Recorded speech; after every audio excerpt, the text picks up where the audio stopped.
Hey guys, tonight we begin in a place that smells faintly of cinnamon, wet stone, and clove oil. You're arriving by dhow. Yes, one of those elegant, creaking wooden boats with a single triangular sail, slipping quietly into the harbor of Zanzibar. The sky is a hazy watercolor of apricot and lavender. Palm trees lean just so, and somewhere behind a crumbling, whitewashed wall, someone is frying bananas. The sea laps like a bored house cat. You disembark with your bundle of clothes, 3 coins, and a growing suspicion that this island operates on its own strange clock. And you're right. Time here doesn't tick. It meanders, occasionally takes naps, and sometimes forgets to show up entirely. You've come to visit Sultan Al Mansur. No, not the one who led armies or conquered lands. This Al Mansur was more of a, let's say, professional relaxer. His reign wasn't marked by great wars or grand declarations. It was marked by clove exports, long naps, and an exceptional commitment to doing things very, very slowly. And, spoiler alert, you probably wouldn't last a day under his court's rhythm without checking your sundial in frustration. So, before you get comfortable, take a moment to like the video and subscribe. But only if you genuinely enjoy what I do here. And drop your location and local time in the comments. I love seeing where everyone's drifting off from.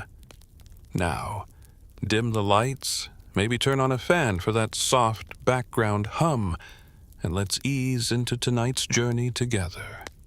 You make your way up the shore, stepping past coral stone warehouses and half-dozing dockhands. Zanzibar in this era is a crossroads of the Indian Ocean. A little Arab, a little Swahili, a touch of Indian spice, and a whole lot of sleepy humidity. Fishermen mend their nets half-heartedly. A goat lies in the middle of the road and refuses to move. You get the sense that even the mosquitoes are a bit sluggish. Stone Town looms ahead, not so much a city as a daydream rendered in crumbling limestone and sun-faded paint. Every wall leans slightly. Every doorway is grand and intricate, but also just a little bit stuck. Your guide, a teenager named Hamid, who seems deeply unimpressed by everything, points to the Sultan's palace and mumbles something about "don't walk too fast." He hates that. You approach the outer courtyard of Beit al-Sahel, the House of Wonders, though no one seems especially wondrous today. Guards nap beside potted palms. A scribe is feeding mango slices to a peacock. And on a shaded bench, a man who may or may not be the royal astrologer is trying to play chess against a tortoise. And then you see him. Sultan Al Mansur himself. He's not on a throne. He's reclined on what appears to be a very large cushion under an awning, wearing silk robes, reading something upside down.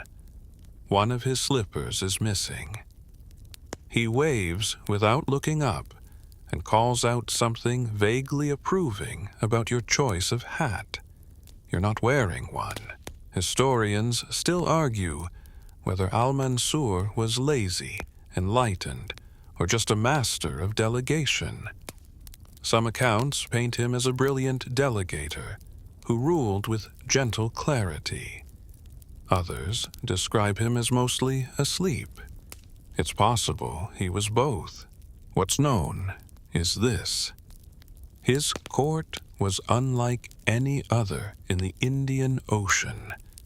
He surrounded himself with poets, philosophers, traders, and at least one man whose only job was to taste tea and decide if it was emotionally appropriate.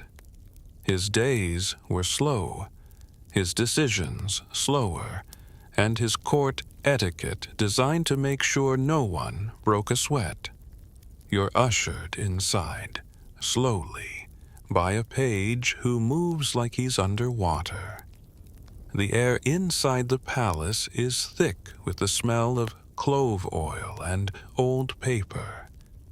Sunlight streams through colored glass windows, casting sleepy kaleidoscopes on the floor. A passing servant offers you a rosewater-scented cloth for your forehead. You didn't ask, but it feels nice. You pass a mural of a lion dancing with a giraffe. No one explains it. You nod as if you understand. By the time you reach the receiving hall, you're not entirely sure if 20 minutes or 2 hours have passed. A clock chimes somewhere in the distance, then stops halfway through. Someone mutters, "Good effort." Al Mansur finally stands, very slowly, and offers you a sweet made of honey, coconut, and possibly cardamom. It sticks to your fingers. He tells you, "The trick to ruling, my friend, is never being the first to speak in a meeting." Then he nods off mid-sentence.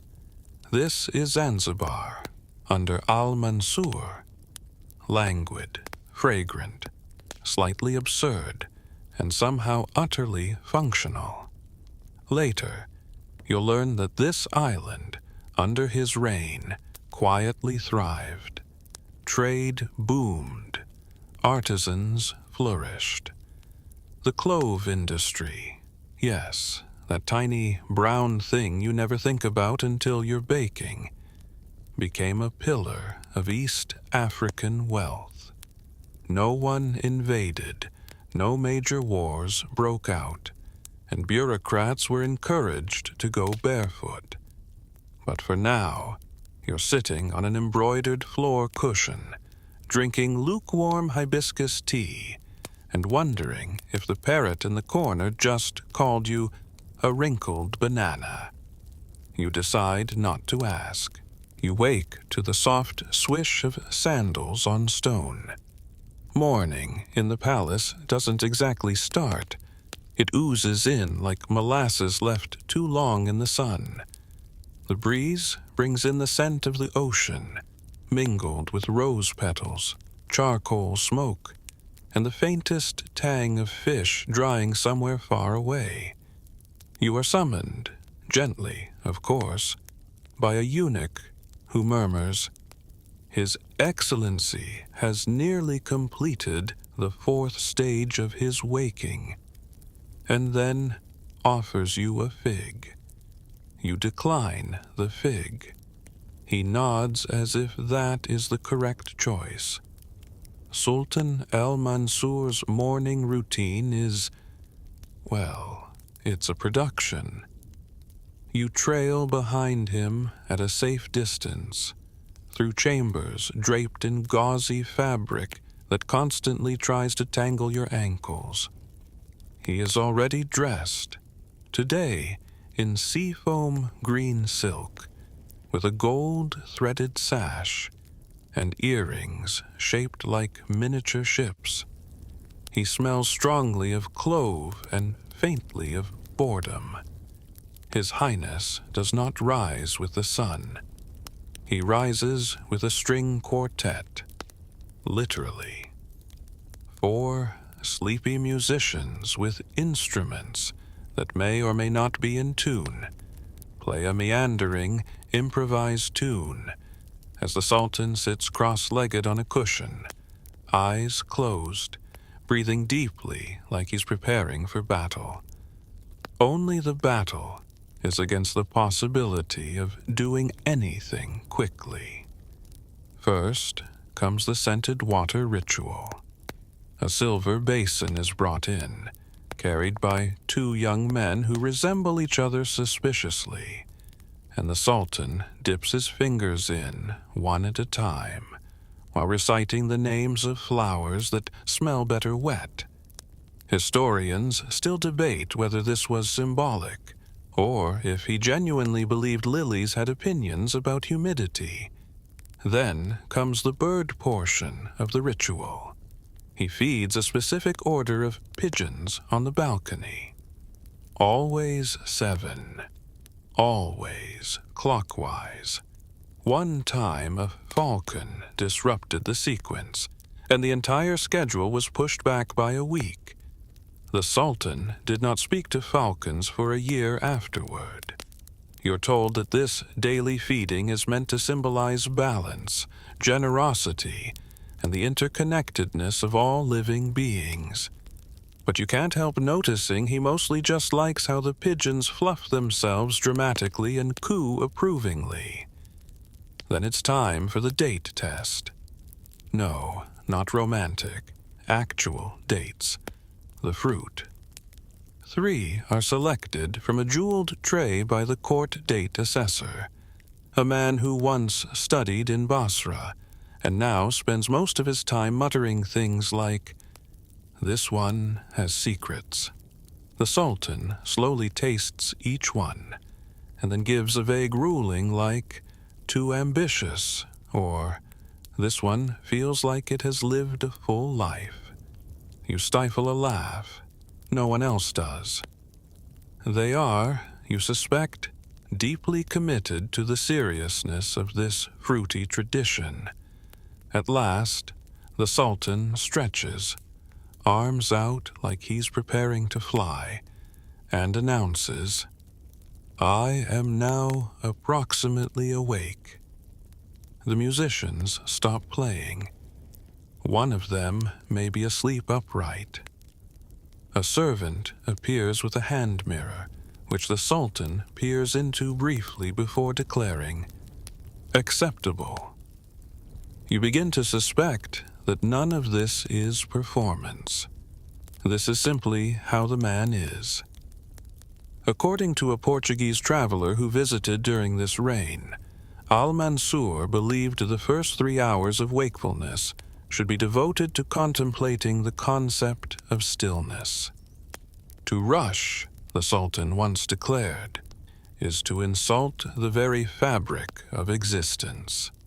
This statement was embroidered on a curtain in the lavatory. From the balcony, you can see the bustle of the city begin to stir, though bustle here is more of a polite murmur. Fishermen hauling nets, women in bright kangas arranging baskets of fruit, a child attempting to sell a seashell to a confused cat. The ocean sparkles like it's trying too hard. Al Mansur sips tea, made with hibiscus, and something the servant only refers to as sleepy root. He closes his eyes and hums. Then he opens them again and announces, "I will not be making any declarations before the 3rd cup." This is not metaphorical. He drinks 2 more cups. They are served with tiny pastries that appear to be shaped like miniature doors. As a guest of the court, you're invited to participate in the morning silence. It's not enforced, just gently expected. No one speaks. Even the parrot from yesterday sits with his beak tucked under a wing, possibly in protest. You sit beside a window, watching the sea breeze stir the curtains, wondering what kind of man builds a kingdom from naps and birds and tea rituals. And yet, it works. There's something oddly hypnotic about the way time slides here. Outside of Zanzibar, empires are clashing. Explorers are losing their shoes in jungles, and rebellions are brewing in places with colder climates. But inside this coral stone palace, a man takes 40 minutes to select a shawl, and somehow trade still happens, disputes are resolved, and the laundry gets folded. Some say Al Mansur was a master manipulator, delegating just enough to avoid actual responsibility. Others believe he was simply uninterested in power, as most rulers understood it. His court operated on trust, routine, and the occasional coconut-based bribe. And then there's the theory, still debated in sleepy university lectures across 3 continents, that Al Mansur had discovered a different kind of leadership. One based not on ambition, but on rhythm. A kind of royal circadian philosophy. Either way, as the pigeons waddle off and the musicians finally escape to the shade, you find yourself relaxed, which is unusual, considering you've just watched a man spend the better part of 3 hours not doing anything. But maybe that's the point. You've now been in this palace long enough to lose track of how long you've been in the palace. That seems to be by design. Time inside the Beit al-Sahel doesn't so much pass as puddle. It gathers in corners, trickles down carved columns, gets stuck behind heavy velvet drapes. You think you see the same house cat 3 times. Or maybe it's a different cat each time wearing the same expression of quiet disdain. After the Sultan's lengthy morning routine, it's time for him to make the great journey from the veranda to the Hall of Slippers. This sounds more exciting than it is. The Hall of Slippers is a long, open-air corridor with little niches built into the wall, each containing a single pair of royal footwear, embroidered, bejeweled, and slightly absurd. There are summer slippers, ceremonial slippers, diplomatic sandals, and one fuzzy pair rumored to have been blessed by a mystic who specialized in Bunyan charms. Al Mansur regards them as if choosing between weapons before a duel. After a long moment, he selects a pair made from camel leather, dyed ocean blue, and lined with what you hope is ethically sourced mongoose fur. One of them squeaks audibly as he slips it on. The Sultan frowns. "This will set a tone," he murmurs. Thus begins the journey into the palace's inner wings, a warren of halls, chambers, and courtyards where light filters through mashrabia screens, and the air smells of old sandalwood and idle decisions. You trail behind the court procession, which includes a boy carrying an extra fan, a man whose entire job is to hum background music softly, and a lady-in-waiting who corrects the Sultan's posture with gentle taps and the phrase, "Majesty, your spine is performing an unsanctioned curve." The Beit al-Sahel isn't the largest palace in the world. It isn't even the largest on Zanzibar. But it is, without question, the breeziest. Every hallway is positioned to catch the ocean winds at just the right angle. Ceiling fans carved from coconut wood rotate slowly overhead, spun not by electricity, but by servants using an ingenious pulley system powered by boredom and mango incentives. You pass through the room of whispers, where court gossip is exchanged in voices no louder than a sneeze in a library. The merchant from Muscat wore clashing stripes, someone says. Scandalous, comes the reply. Then both parties sigh dramatically and resume embroidering cushion covers. Then there's the ink garden, a quiet, tiled courtyard filled with low tables, shallow ceramic ink basins, and calligraphy masters who write slow poetry about slower turtles. You pause to read one stanza. The wind is thinking. The leaf waits to fall again. A spoon dreams of soup. The Sultan nods as if this is deeply moving. You nod too. You're not sure why, but you feel like you should. Historians still argue whether these inner palace spaces had actual political function, or were simply elaborate excuses to delay formal decisions. Records suggest that foreign diplomats were often sent through a series of these rooms as a form of soft diplomacy, a way of gently disorienting them into agreeing with things they didn't entirely understand. One ambassador allegedly signed a treaty thinking he was approving a lunch menu. Eventually, the procession reaches the Court of Fountains, where peacocks stroll past marbled pools and a small waterfall tinkles cheerfully in defiance of Zanzibar's otherwise sleepy tempo. It's here that the Sultan hears reports from his ministers, or rather, he listens to the reports being read by someone else, while he practices something suspiciously close to daydreaming with his eyes open. One minister drones on about trade numbers.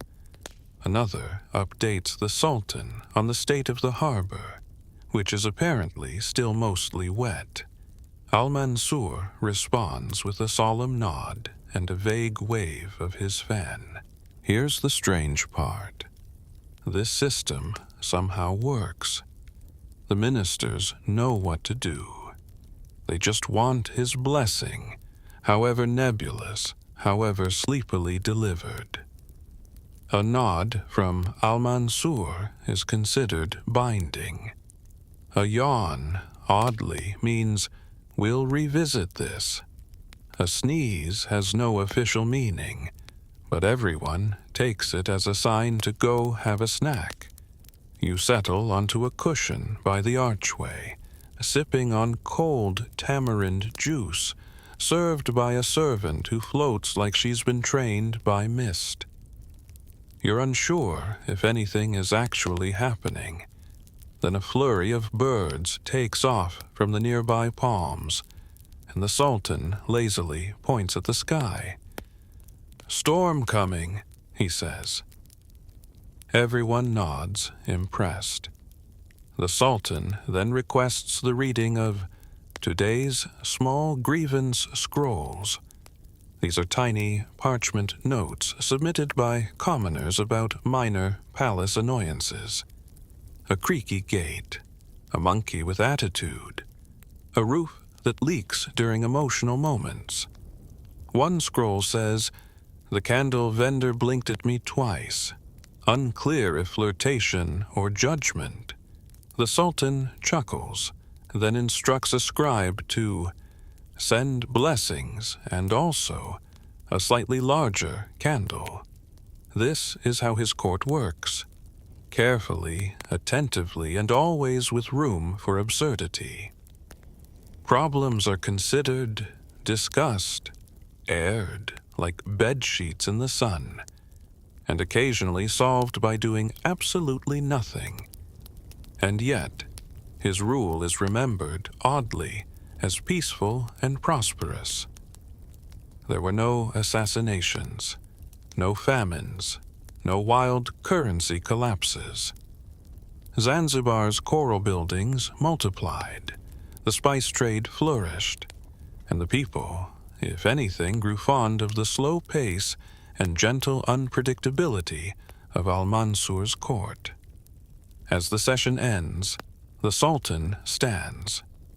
"We have addressed many great matters," he says, "like pigeon coordination, ungrateful weather, and sandal sincerity. Let us now rest our brains. With the assistance of lunch, everyone bows.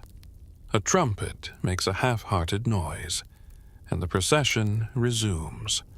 You follow, wondering if there's a word for a monarchy that runs entirely on naps, birds, and oddly insightful poetry. If there isn't, there should be. You've barely digested the idea of lunch when you're swept, gently, of course, into the spice-scented arteries of Zanzibar's economy. The Sultan has decided today is a day for visiting the clove registers. Yes, clove registers. You don't rush there. You float. Past walls the color of old butter. Past palm-frond awnings. Past a boy napping on a donkey, which is also napping. The rhythm of Stonetown is so slow it feels like everything is on the brink of stopping, but never quite does. Your destination is the Spice Archive, a long, cool building with windows carved into coral stone, guarded by a man who's writing poetry about cinnamon in the dust with a stick. You're not sure if that's his job or just how he passes the time. You nod politely. He offers you a date. You decline. He nods as if that, too, was the right choice. Inside, it smells like nutmeg and pencil shavings.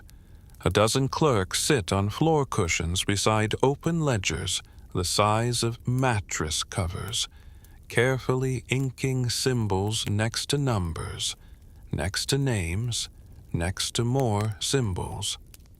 A cat walks across one of the ledgers. No one stops it. The Sultan enters and is immediately offered a choice between 3 scents: vanilla bean, crushed clove, or mystery drawer. He selects mystery drawer with a flourish. A servant waves something under his nose. He sneezes. The scribe bows and says, "A fine vintage." Zanzibar's economy during Al Mansur's time ran on cloves. The little nail-shaped spice was as valuable as gold in some parts of the world, used in medicines, perfumes, and even dental-numbing rituals. You might not think something that tastes like holiday ham juice could build a kingdom, but here it absolutely does. Clove plantations stretch across the island's eastern side. Al Mansur inherited them from his father, who inherited them from a deal made with a passing Portuguese merchant, who probably regretted everything. The Sultan doubled down, turning Zanzibar into the sleepy epicenter of the clove trade. Shipments left almost daily, when the tide felt like cooperating, and traders came from India, Arabia, and occasionally Europe, all eager to exchange silks, tea, and rare birds for tiny brown sticks. And yet, despite this centrality, you quickly realize the whole operation moves at the Sultan's signature tempo. Boats are unloaded with care. Deals are made after 3 servings of coffee. Contracts are signed with pens so slow they appear to be pondering ethics mid-stroke. Historians still argue whether this was inefficiency or intentional. Some believe Al Mansur's unhurried commerce was a calculated move, a way of demonstrating control. If a merchant wanted Zanzibar's cloves, they had to wait. To wait was to respect the rhythm of the realm. It was a kind of regal aikido. A clerk reads out the weekly trade tallies in a voice so soft and slow it might be mistaken for rainfall. You catch fragments like 3 sacks of clove, unverified due to goat interference, and mild complaint from Muscat regarding packet scent uniformity. The Sultan listens with his eyes closed, nodding only once, to a line that says, "Shipment to Oman delayed by poetic misunderstanding." Outside the archive, you're taken to a demonstration plantation. It's more of a garden, really, a tidy, tranquil space where clove trees sway gently in the ocean breeze. A gardener with more wrinkles than leaves explains the life of a clove in great detail. You nod. You squint at the tree. You pretend to care deeply about bud spacing. Then he says something unexpected. The cloves listen. You blink. "Pardon," he repeats. "The cloves, they listen. That's why we harvest quietly." He proceeds to demonstrate by picking a clove without making a sound. The tree does not respond. You still feel like something profound just happened. You rejoin the Sultan under a pavilion, where mint tea is served by a woman who claims her grandmother once convinced a spice beetle to leave her house using only a song. No one questions this. Lunch is soon declared imminent. But as with everything here, soon means a casual 30 to 90 minutes of chatting, strolling, and politely trying not to doze off. You walk with a minister, whose job seems to involve inspecting baskets of dried mangoes and saying, He does this with great dignity. You learn that under Al Mansur, the clove trade wasn't just about profit, it was culture. Clove-based perfumes were gifted at weddings. Clove tea was a sign of hospitality. Clove ash was used to paint patterns on walls during certain festivals. One of the court's cats even had a clove-scented collar. The Sultan himself was said to keep a single perfect clove under his pillow, which he sniffed once before sleep each night. Or maybe that was just a rumor started by his pillow servant. Still, the spice wasn't without controversy. Some foreign envoys protested the monopoly. Others demanded faster shipments. A few, frustrated with the palace's speed, tried bribing officials to jump the line.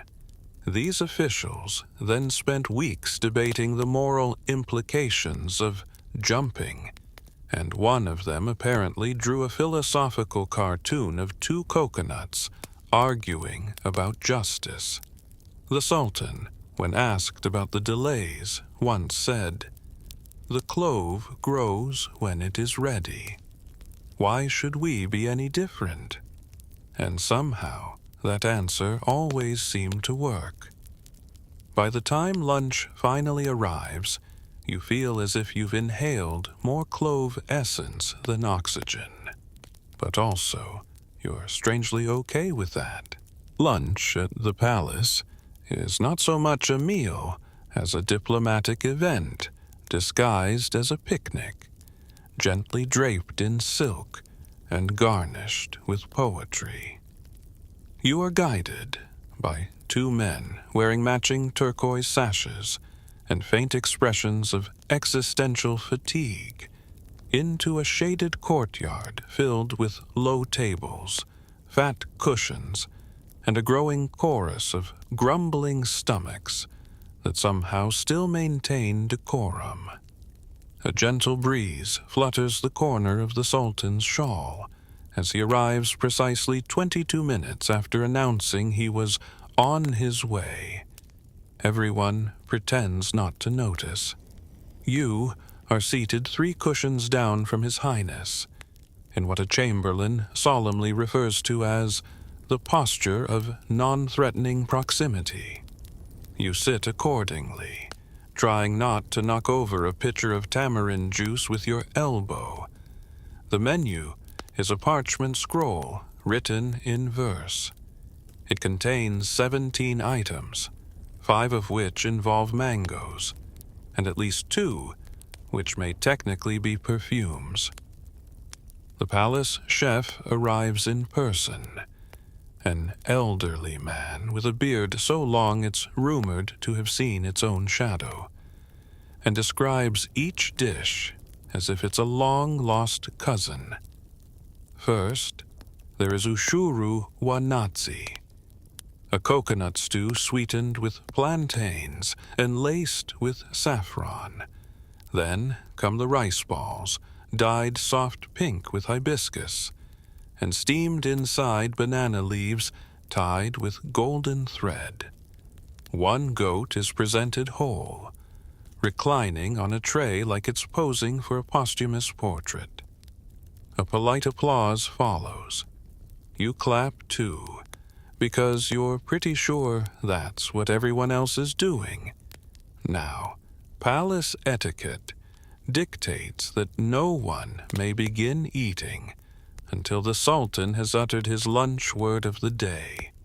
This is a single, spontaneously chosen term, which is whispered into a conch shell and passed around the table. Today's word, pebble. It is met with nods of approval, though no one seems entirely sure what it means. Once pebble is spoken, spoons are lifted, and the feast begins, slowly, reverently, as if every bite is both a religious experience and a minor diplomatic risk. The Sultan eats with delicate precision. 3 bites per dish, a sip of water, then a comment ranging from too triangular to reminds me of a dream I once had involving mist. A servant records these judgments on a papyrus scroll labeled Culinary Insights, Week 9. Historians still argue whether these meal reviews were part of a secret intelligence system.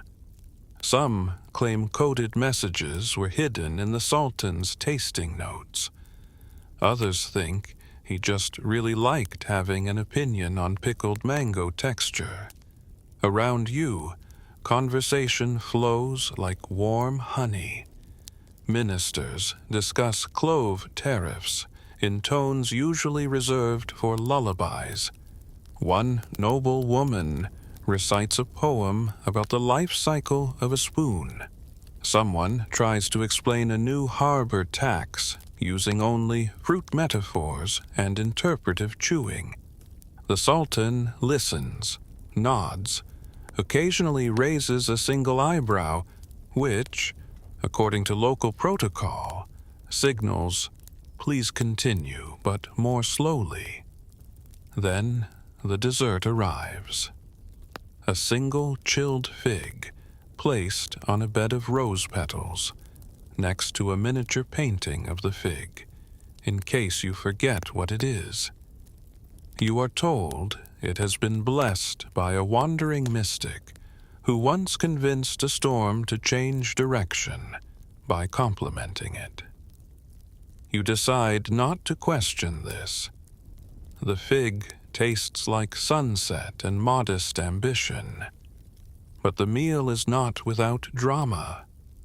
The goat, it seems, was presented before its official introduction. Speech had been read aloud. A minor scandal erupts. Voices are raised at a respectful murmur. A scribe faints. The Sultan pauses mid-sip and raises both eyebrows, an expression not seen since the papaya misunderstanding of 1803. After a tense silence, he simply says, "Let us pretend it arrived from the future," and everyone claps in relief. In the midst of this, the palace parrot, yes, again, swoops in and lands near the fig tray. It picks up a rose petal, stares at you meaningfully, and says, "Try chewing slower, banana head."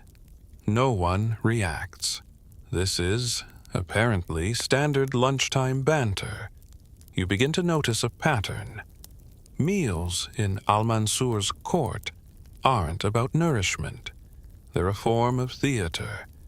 Every dish is a gesture. Every conversation a dance of delay.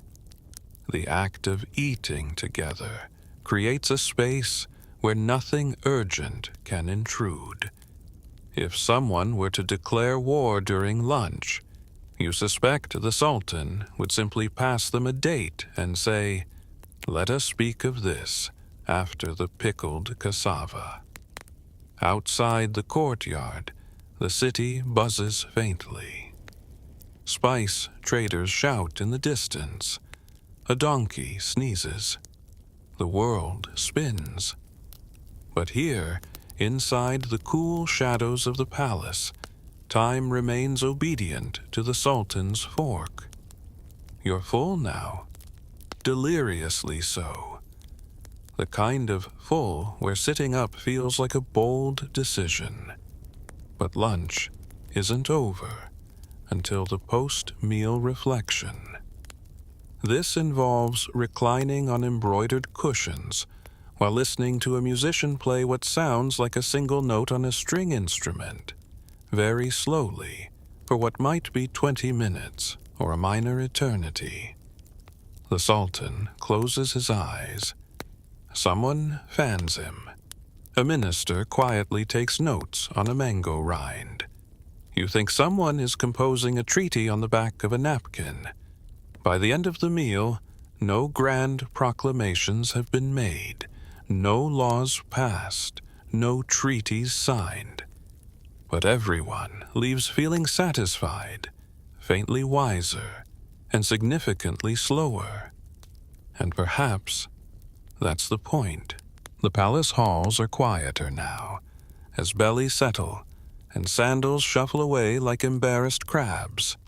You might expect a burst of energy after lunch, a kind of renewed vigor for matters of state. But in Al Mansur's Zanzibar, the opposite occurs. Things slow even further.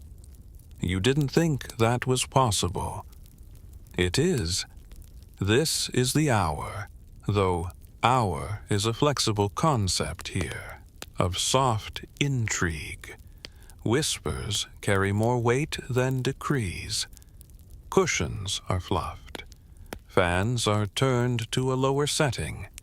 Somewhere a court musician is tuning a lute with the concentration of a man diffusing a melon.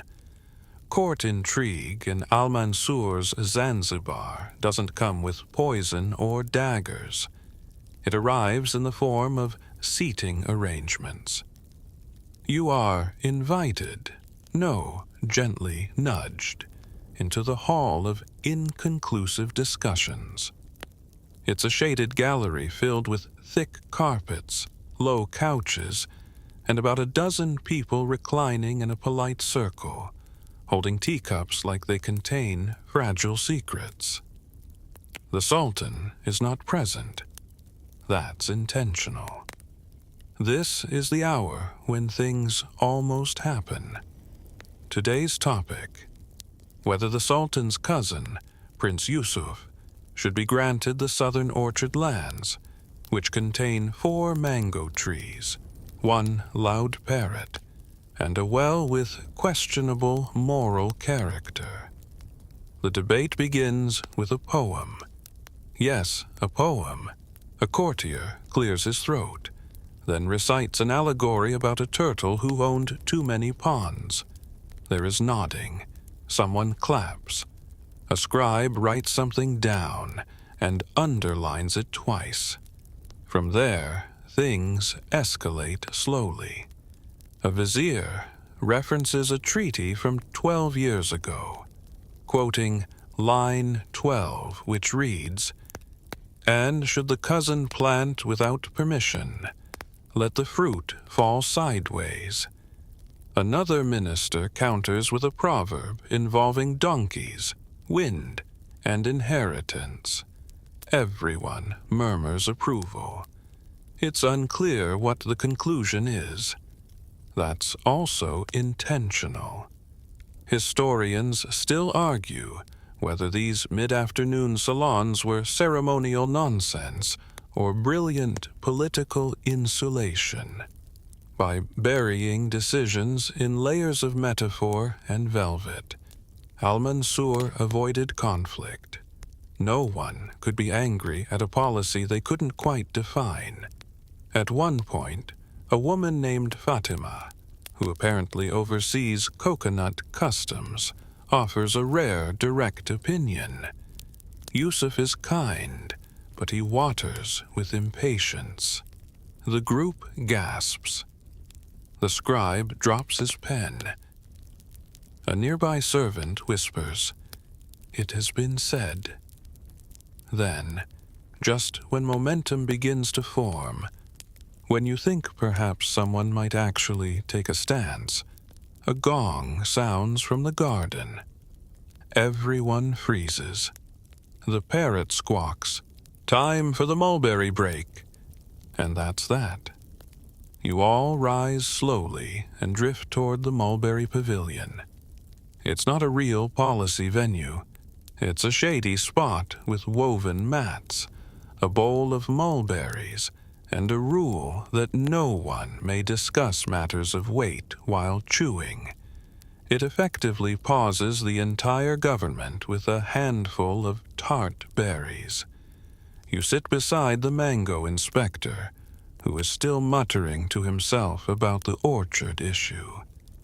"That parrot is definitely influencing policy," he says. You nod. It feels true.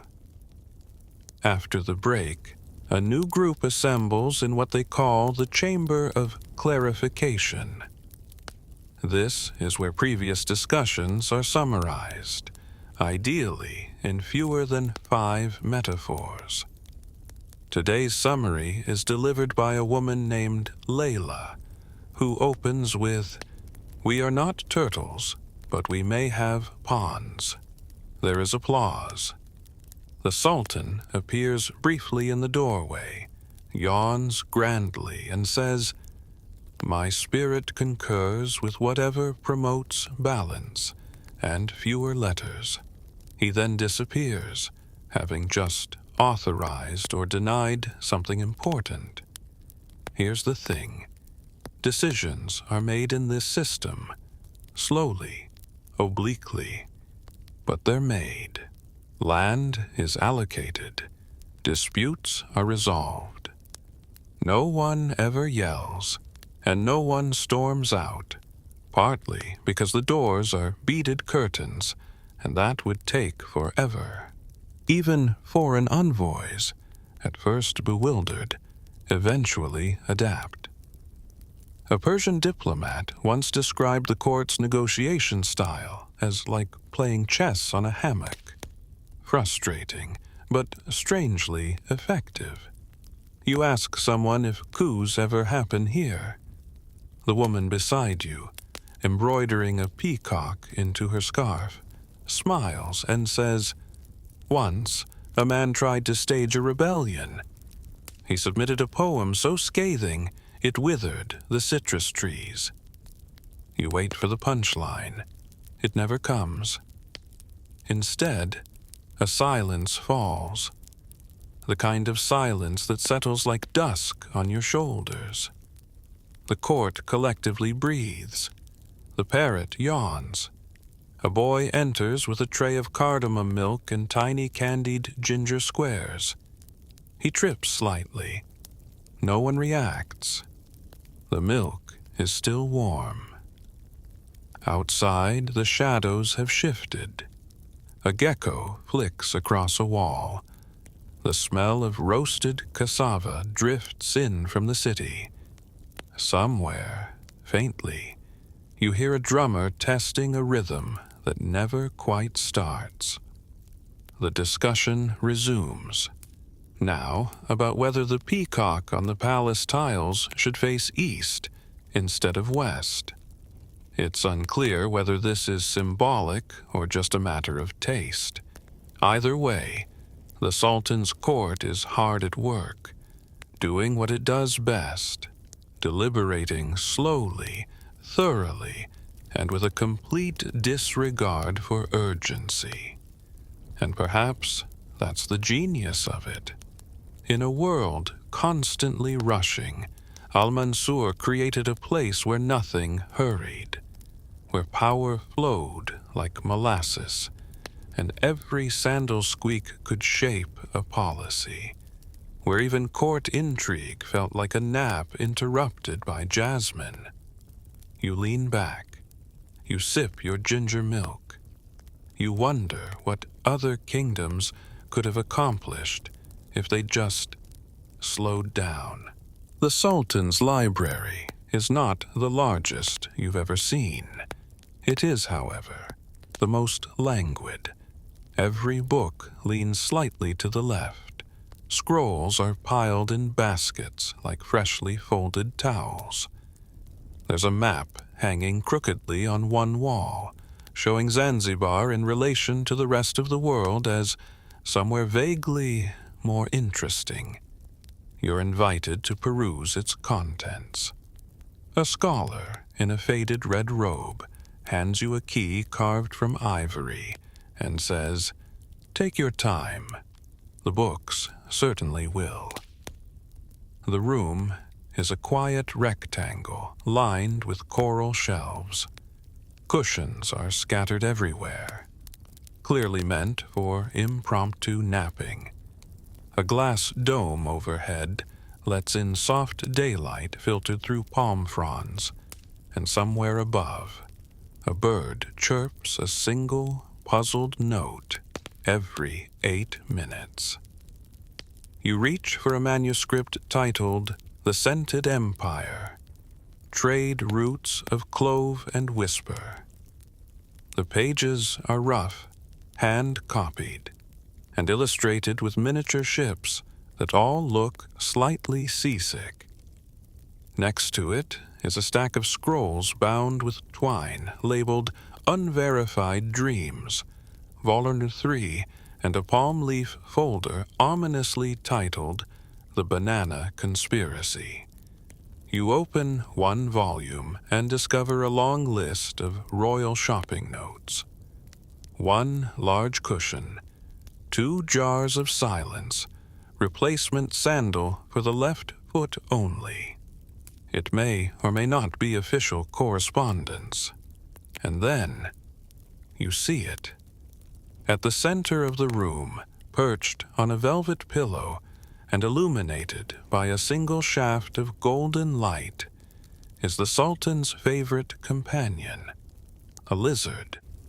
Not just any lizard, a monitor lizard, at least 3 feet long, wearing a tiny sash of crimson silk and a tag around its neck that reads, "Do not rush me." It regards you with bored wisdom and blinks once, as if to say, "You are now being observed." No one explains its presence. No one seems surprised. The lizard is, apparently, the unofficial assistant librarian and occasional foot warmer. A passing servant informs you that the lizard once ate a scroll by accident, which resulted in a treaty with the Maldives being revised in favor of Zanzibar. The Sultan reportedly declared it an omen of elegant digestion. You move to the philosophy section. 5 narrow shelves filled with titles like Wind as a Political Force, Why Camels Judge Us, and the court favorite, Stillness as Leadership. Most of these books were written by palace scholars, commissioned by Al Mansur, not for governing purposes, but for what he called expanding the realm of thoughtful yawning. There's also a locked cabinet titled Embarrassing Histories of the Royal Family, guarded, curiously, by a sleeping cat. You respect its privacy. Historians still argue whether Al-Mansur ever read these books. Some suggest he merely commissioned them for aesthetic purposes, like scented candles for the brain. Others believe he read slowly but thoroughly, sometimes taking up to a month to finish a single page, then hosting a week-long discussion about the implications of one metaphor involving wind and pineapples. You sit beside a stack of scrolls titled Dream Records. Each is labeled with a date, a weather report, and a mysterious symbol that may represent mood, tide, or possibly snack preference. These are the Sultan's own journals, his nightly thoughts, as transcribed by a scribe trained in midnight shorthand. You unfurl one. Last night, I dreamt of a palace made of honey. The walls were sticky with diplomacy. A turtle served me tea and told me I was not late, only early for tomorrow. I awoke certain I'd forgotten something, perhaps a treaty or lunch. Another scroll details a dream in which the Sultan argues with a palm tree over who deserves more sunlight. The palm tree wins. Some scholars believe these dreams influenced policy. After all, the Turtle Trade Protocol of 1804 came almost directly after a series of lizard-heavy entries. Others think the dreams were a form of internal entertainment, a kind of nightly soap opera the Sultan followed with great devotion.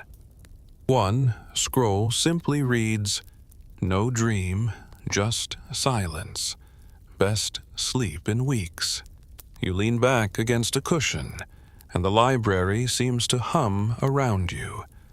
A warm, dusty lullaby. The monitor lizard shifts slightly and settles its head onto a folded shawl, sighing through its nostrils like a disappointed philosopher.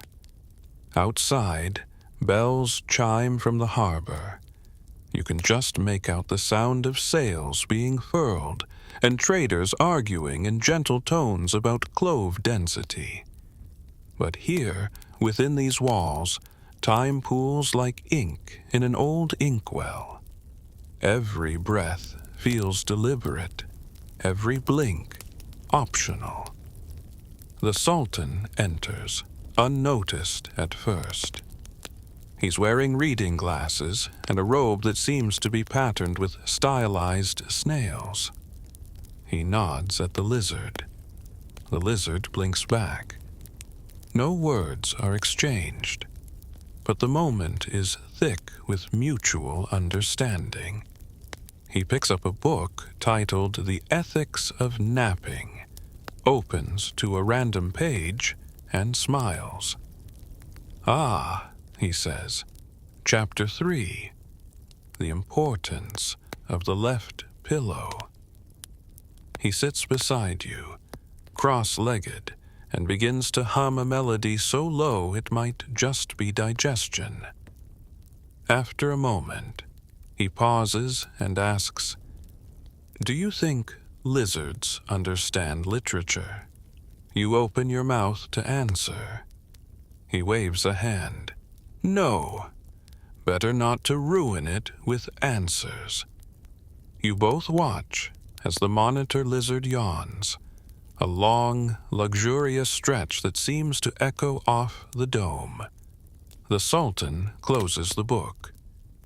That, he says softly, is the spirit of inquiry. And the library sighs back.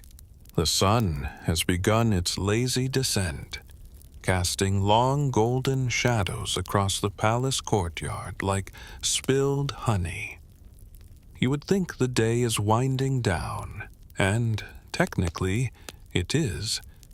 But for Sultan Al Mansur, this signals the start of his true favorite pastime, the evening perambulation. You're invited along, of course. It's not optional. It's not mandatory either. It just happens. One moment you are sipping cooled hibiscus water under a carved archway, and the next you're handed a pair of embroidered slippers and told, "We walk with intention, but not purpose."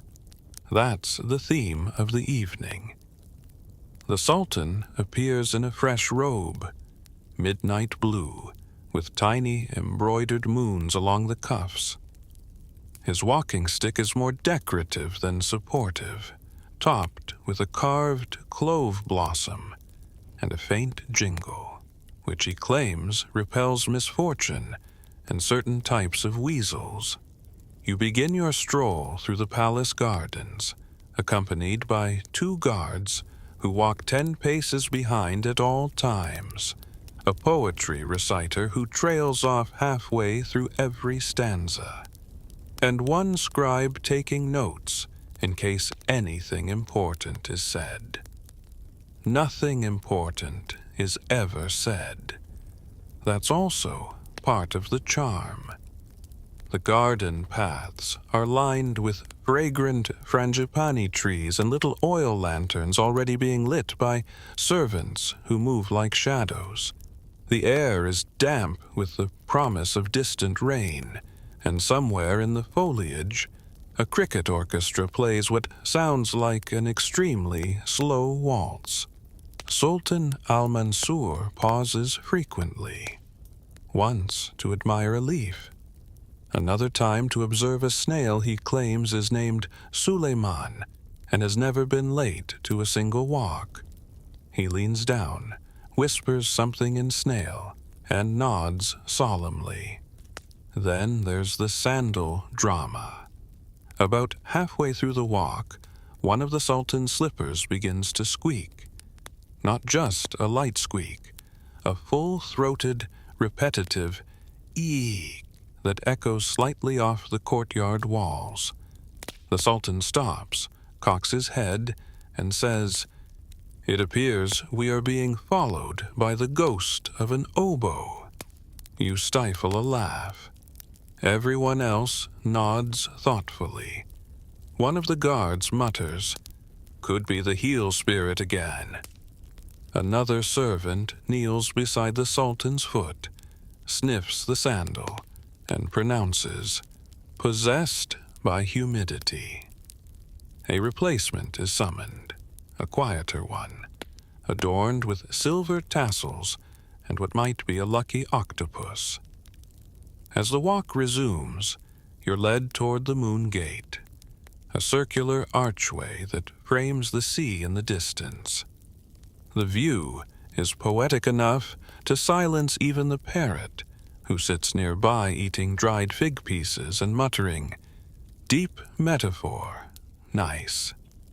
Beyond the gate lies a quiet path to the beach, where the waves roll in like someone exhaling slowly after a long nap. The Sultan never walks all the way there, too much sand, but he stands at the gate each night and contemplates the horizon. Sometimes for 10 minutes, sometimes for 45. Tonight, it's 32. Historians still argue whether these evening walks were symbolic rituals, subtle policy walks, or simply the Sultan's way of digesting clove pudding. Some accounts claim foreign visitors were baffled by the ritual. One ambassador from Gujarat reportedly tried to speed walk ahead of the Sultan and was gently relocated to the palace's room of consideration, where he was left with tea and a book about ocean tides until he learned to slow down.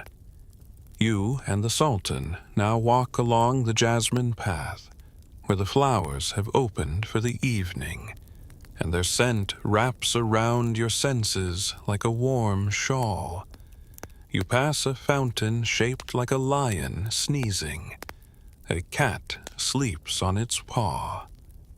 The Sultan gestures to it and says, "That lion is my third best advisor."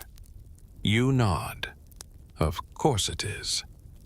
As the final loop of the garden nears, you're offered a tray of flavored air. Yes, air.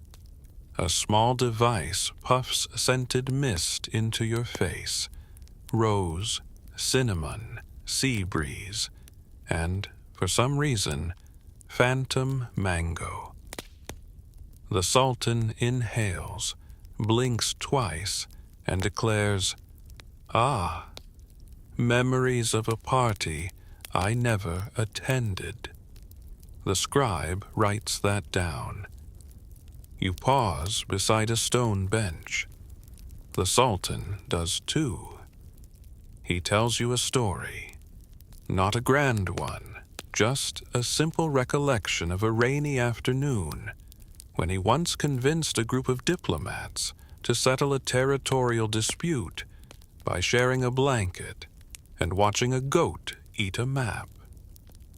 It was a very diplomatic goat, he says. Nearby, a servant gently adjusts the lantern light so the shadows fall just right. The Sultan looks at the sky and says, "Do you hear the stars yawning?" You do not, but you say yes anyway. As you return to the palace through the rose gate, a light drizzle begins to fall. The Sultan opens his robe slightly and pulls it over his head like a sleepy turtle. The poetry reciter hums a half-finished rhyme. The guards pretend not to be wet. A passing turtle looks on with judgment. And then, just as you're about to step inside, the Sultan stops. He holds out a hand. From the sky, a single jasmine petal, carried by wind or whim, floats down and lands perfectly in his palm. He looks at it, smiles faintly, and says, "Now that's timing." The petal is tucked behind his ear. No further commentary is offered, and the walk, like all things in his court, ends without drama, just a door swinging gently shut behind you, and the scent of rain slowly taking over the night. Morning brings with it the smells of cardamom rice, damp rope, and bureaucratic hope. Today, you're told, is Harbor Oversight Day. This means you and the royal entourage are off to the port. Slowly, ceremonially, and with absolutely no guarantee that anything resembling supervision will occur. The Sultan, dressed in a robe the color of old parchment, and a turban adorned with what appears to be a single clove bud dipped in gold, leads the way. He rides a mule, not for necessity. He just likes its pace. The mule, for its part, looks unimpressed and chews rhythmically the entire time. The path to the port winds past coral buildings, fruit sellers arranging guavas with the gravity of astronomers, and fishmongers singing what might be sales pitches or sea shanties, or both. The streets are cobbled, but mostly cobbled in theory. You step carefully. Zanzibar's port is one of the busiest on the Swahili coast, or so the records say. But it doesn't look busy.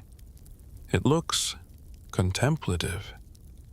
Dhows bob gently in their moorings. Men in long tunics carry bundles of cinnamon like they're handling sleeping babies.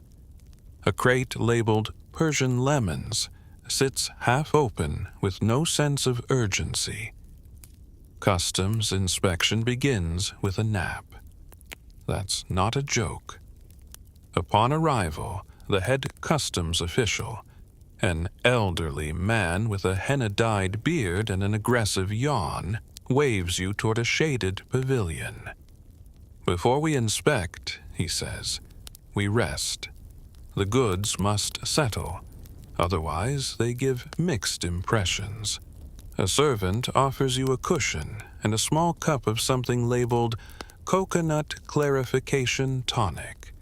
It tastes like regret and cloves. You sip it anyway. The Sultan watches with mild amusement as the customs officers begin their inspection, which mostly involves opening crates, peering inside like suspicious cats, and then closing them again after muttering phrases like seems plausible and not overtly haunted. You observe a scribe making meticulous notes in a ledger shaped like a door. His entries include 12 bundles of unspecified yarn, mood, cooperative, box of brass spoons, possibly metaphorical, 1 parrot sleeping, claimed as personal property. Historians still argue whether Zanzibar's port inspections were genuinely effective or just a theatrical gesture of compliance. Some scholars suggest the Sultan's real system relied on trust, honor, and a slow but strangely effective rumor network. Others believe the customs process was a kind of performance art, an ode to the idea of regulation without any of the accompanying stress. You watch as a crate labeled medicinal incense is opened, sniffed, declared smells like a responsible aunt, and passed without further comment. Then comes the drama. A merchant from Kilwa arrives, leading a donkey loaded with sacks of dried coconut. The sacks are stamped with a seal that reads, in Swahili, mostly honest. One customs officer sniffs the goods and declares, too fragrant. This prompts a round of contemplative humming from his colleagues. The merchant protests. It is merely enthusiastic coconut. An elder official steps in, tastes a shred of the coconut, chews for a full minute, and then says, "This coconut has opinions." A debate ensues. The coconut is passed around. The Sultan is called upon to rule. He sniffs the coconut thoughtfully. "It does seem extroverted," he says. The merchant bows deeply. "I assure you, Your Excellency, I used only traditional drying methods." Says the Sultan. "Perhaps it is just a very proud coconut." Everyone nods. The coconut is approved. This, apparently, is how contraband is handled. Nearby, you notice another man attempting to bribe a guard with candied ginger. The guard, in turn, asks for a haiku. They settle on an improvised limerick, and the crate containing spices and potentially spiritual frogs, is waved through. There is a rhythm to the whole affair, a sleepy ballet of negotiation and nodding. No one raises their voice. No one runs.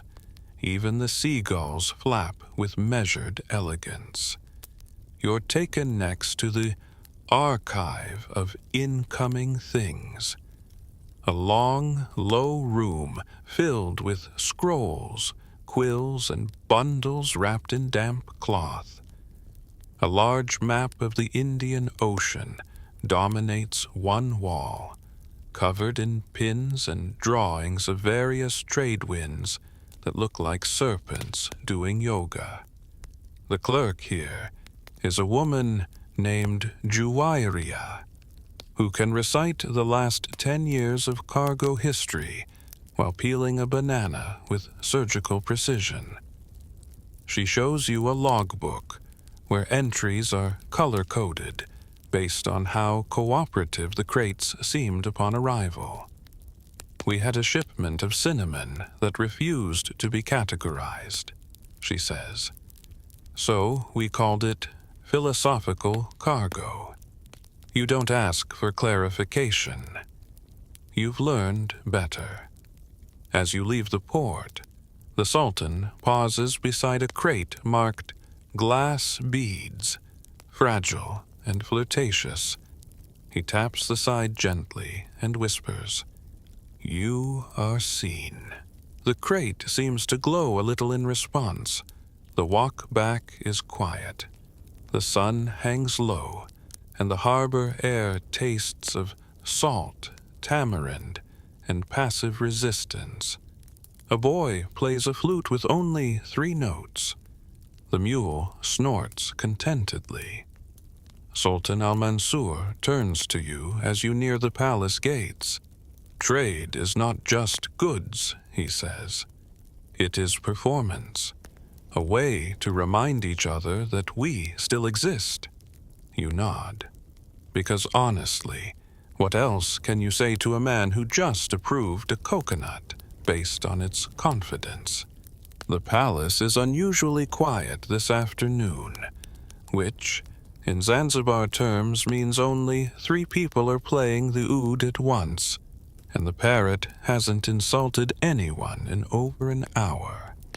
You are sitting on a carved wooden bench beneath an open arch, sipping something cold and slightly spicy that might be cucumber water or lightly fermented regret.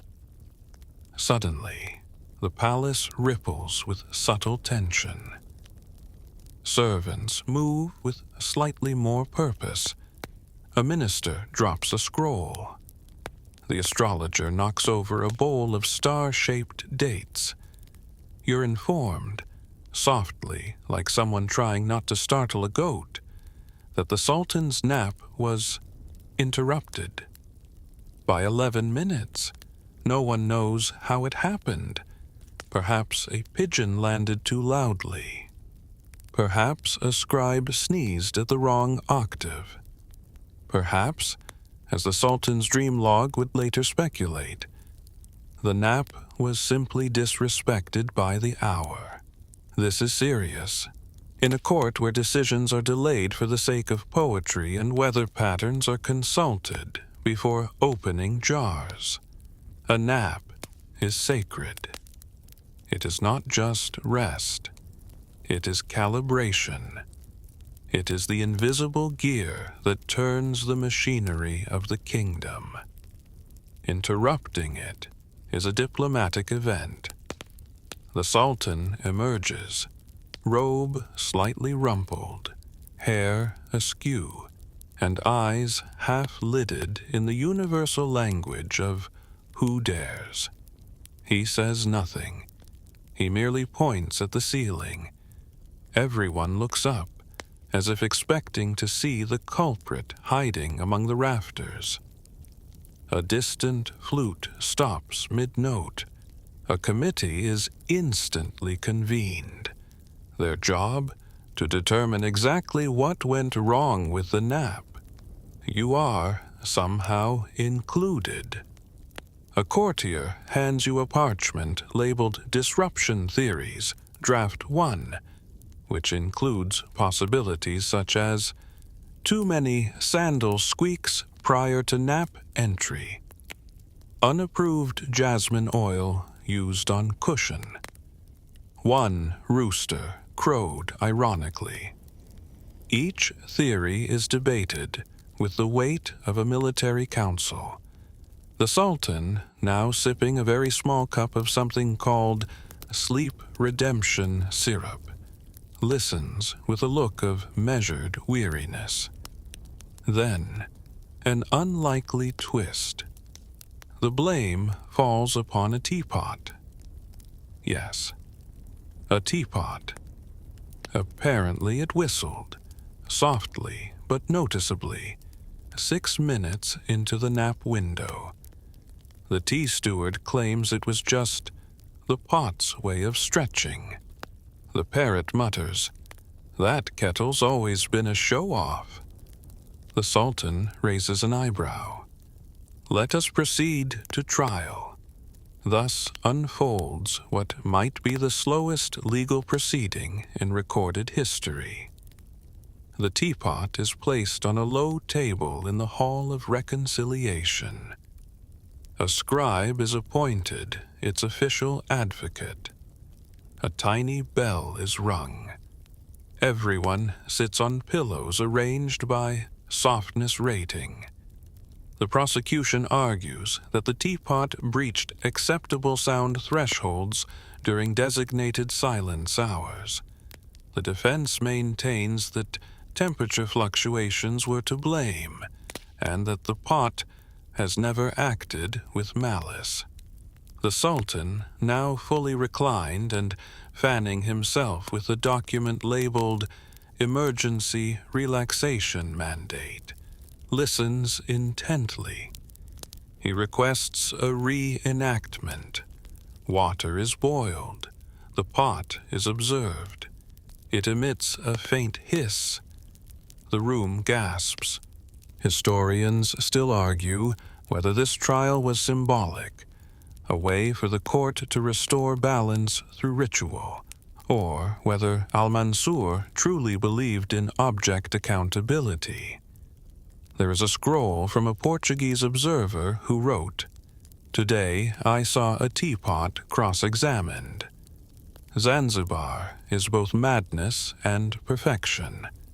After several hours and one short poetry break, the verdict is delivered, mildly guilty. The punishment? The teapot is reassigned to less emotionally sensitive hours and must wear a small string of cowrie shells as a reminder of humility. Justice, as always, moves at an elegant crawl. The Sultan appears pacified. He orders a tray of clove-scented pastries and suggests a court-wide meditation to reset the spiritual rhythm of the afternoon. You join. Everyone lies back on mats arranged in a star pattern, listening to a man named Dodi hum a single note for 8 minutes. The note ends. No one moves. Eventually, a bell rings. The Sultan opens one eye. "Balance is restored," he murmurs. "And the coconut pudding may now be served."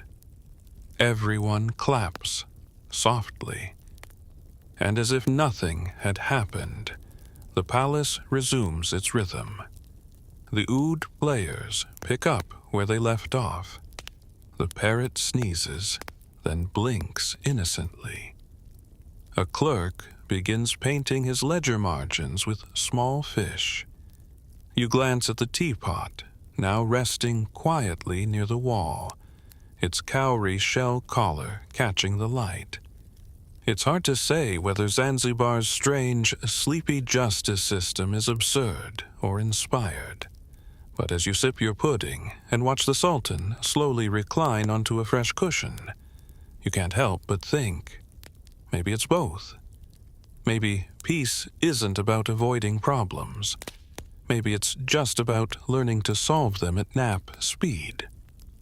Today's royal proceedings are delayed, again, not by rain, rebellion, or rooster-related mischief, but by a dried mango.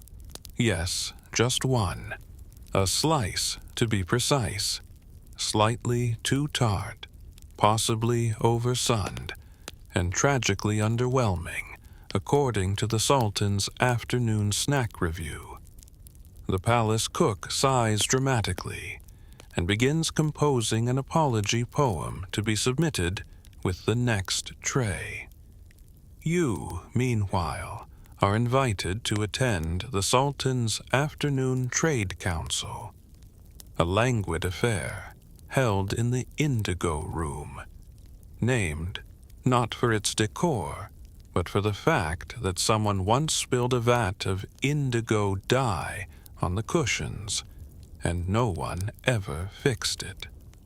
The Sultan arrives precisely 17 minutes late, which is considered early by Zanzibar standards. He wears a pale silk robe decorated with tiny embroidered cloves and a sash that reads, "Negotiation is a flavor. You do not ask questions." Seated around the room are representatives from several trading partners.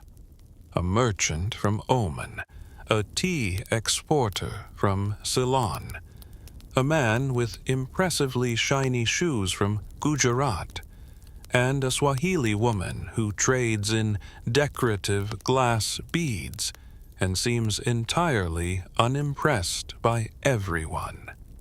They all bow when the Sultan enters, except the bead trader, who simply nods and mutters, "Let's not make this longer than necessary." The Sultan claps once gently. Tea is poured. Tiny sesame cakes are distributed, and the negotiation begins. First topic: clove futures. The merchant from Oman insists that last month's shipment was a little emotionally aggressive. The Sultan arches an eyebrow. The cloves had opinions, he says. That is not always a flaw. The tea exporter offers a counter-proposal involving silk exchange rates, rainfall indexes, and a promise to send less anxious couriers. The Sultan listens, then asks, "Will the silk smell of adventure or of storage?" The room pauses. The man replies carefully, "Mostly storage, but with potential." There is nodding. You are handed a scroll labeled "Items to Possibly Discuss," which includes incense quotas, camel saddle artistry, a complaint about a shipment of saffron that was too smug. Next comes the matter of Zanzibar's growing popularity as a stop on the Indian Ocean spice route. The Sultan is concerned that increased traffic may lead to an influx of loud fabrics and less contemplative oranges. He suggests implementing a vibe check for incoming merchants, to be administered by a monk and a turtle. Historians still argue whether the Sultan was joking. The records show the turtle was later given a small ceremonial rug and the title Ambassador of Chill. But then the dried mango scandal returns. The Gujarat trader, clearly emboldened by the earlier snack, accuses the palace of exporting mangoes that do not respect the tongue's boundaries. This is met with audible gasps. One of the courtiers drops a spoon. The Sultan raises a hand. He closes his eyes, then opens them slowly and says, Let the mango speak for itself. And so a fresh tray is brought out.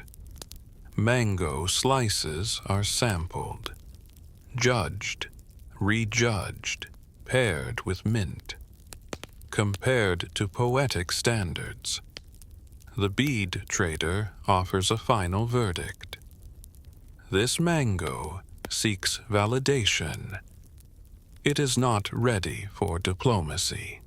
No mangoes are exported that day. After a brief interlude involving a coconut falling near, but not on, a diplomat's foot, the council turns to more serious matters: incense trade with Arabia, the proposed expansion of the pearl market, and the ongoing mystery of who keeps altering the harbor manifest to include imaginary fruits. Dragon custard, someone reads aloud. Is that a typo or a prophecy? In the middle of a spirited debate about the shape of peppercorn sacks, the Sultan interrupts. Have we considered that our economy may be overly spicy? Everyone stops. A hush falls. He continues. What of calm? What of softness? Shall we not trade in silences, in clouds, in fabrics that feel like apologies? The room stares. Then the tea exporter nods solemnly. I have a cousin who weaves regret into shawls, he says. The Sultan smiles. Excellent. Send samples. And just like that, Zanzibar has a new trade experiment, importing emotional textiles alongside cloves and cinnamon. By now, the sun is painting shadows on the indigo-dyed walls. The Trade Council ends, not with a vote or a treaty, but with a collective sigh and a shared pot of cardamom tea. A scribe folds a napkin into the shape of a dhow and places it gently on the table. No one claps, but everyone notices. As you walk back to the garden with the Sultan, he speaks softly. Trade is not conquest. It is listening to what people want, and what the mango does not. You nod, trying to digest both the mango and the wisdom.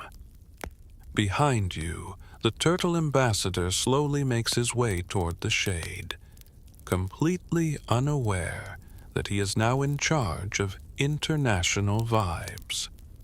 The palace turtle has been given a laurel wreath fashioned from dried hibiscus leaves and appears to be taking the responsibility of ambassador of chill with the full gravitas of a tortoise-shaped cloud.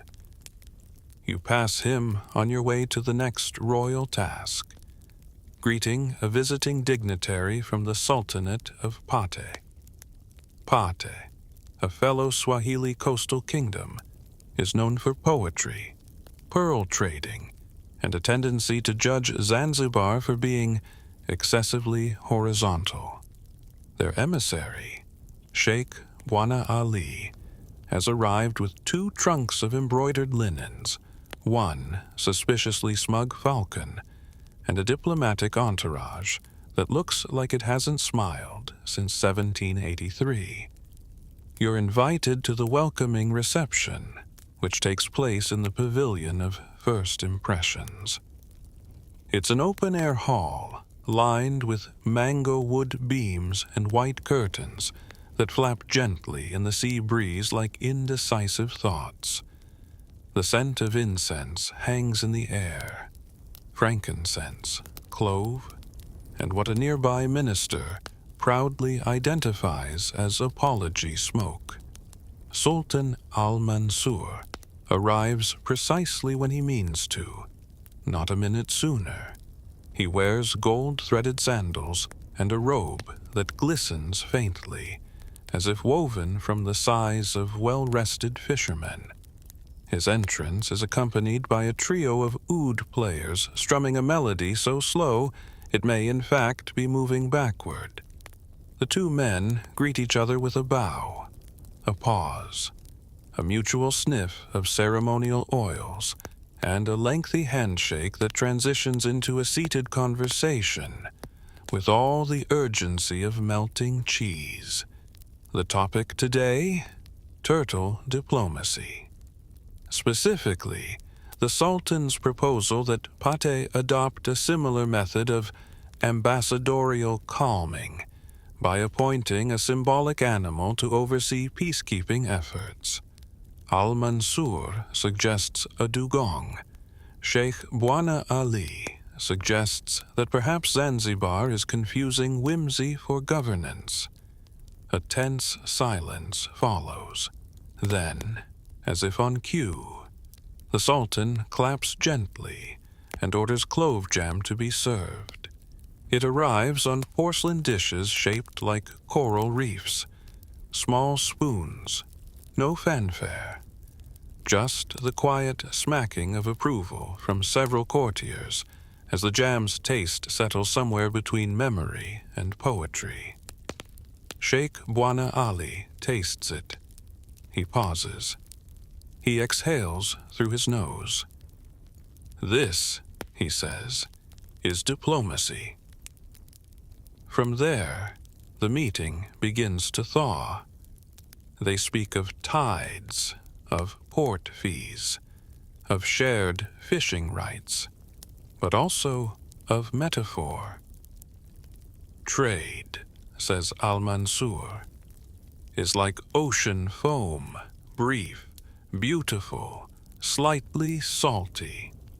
The sheikh nods, then counters, "And like ocean foam, too much of it can drown a man." Everyone murmurs and yes, as if they are in agreement, though no one's entirely sure what was just agreed upon. A servant brings out the turtles. Yes, plural. As part of the demonstration, the palace has borrowed 2 sea turtles from the nearby sanctuary. They sit in shallow dishes of water, blinking slowly. One is named Scholar. The other is named Regret. The sheikh leans in. "Why turtles?" Al Mansur smiles. "Because they arrive exactly when they're meant to, and no one argues with a turtle."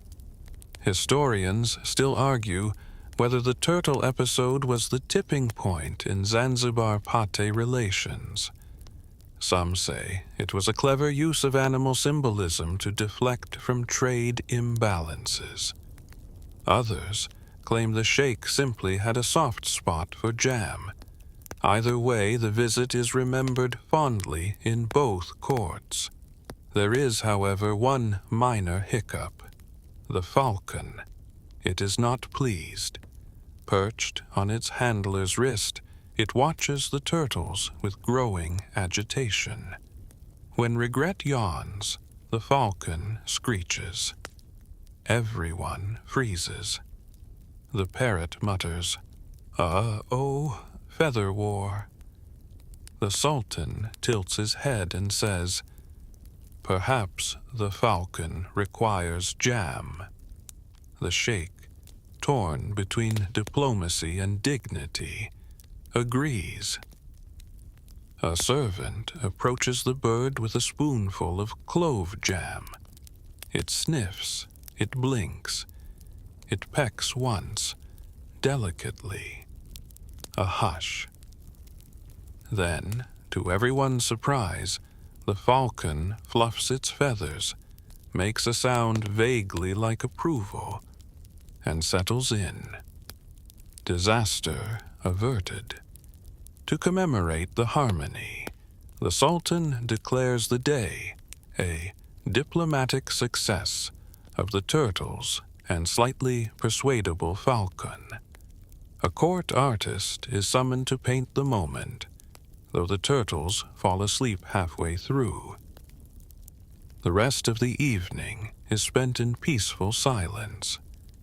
The sheikh and the sultan sit side by side, sipping cardamom milk and listening to a woman recite sea-themed riddles no one tries to solve. At one point, the sheikh leans over and whispers, "You know, I thought you were mad. But now I think you're just excellently slow." The sultan smiles. Speed is a habit. Slowness is a lifestyle. As the sun sets, painting the coral palace in shades of peach and apricot, the sheikh makes his departure. He promises to consider the dugong proposal. He accepts a small jar of clove jam as a peace offering, and he leaves behind a folded note that reads simply, "Thank you.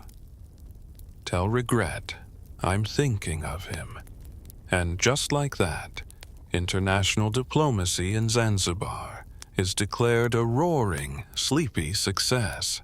After the excitement of turtle-based diplomacy and emotionally vulnerable jam, you might expect things to settle into a predictable lull.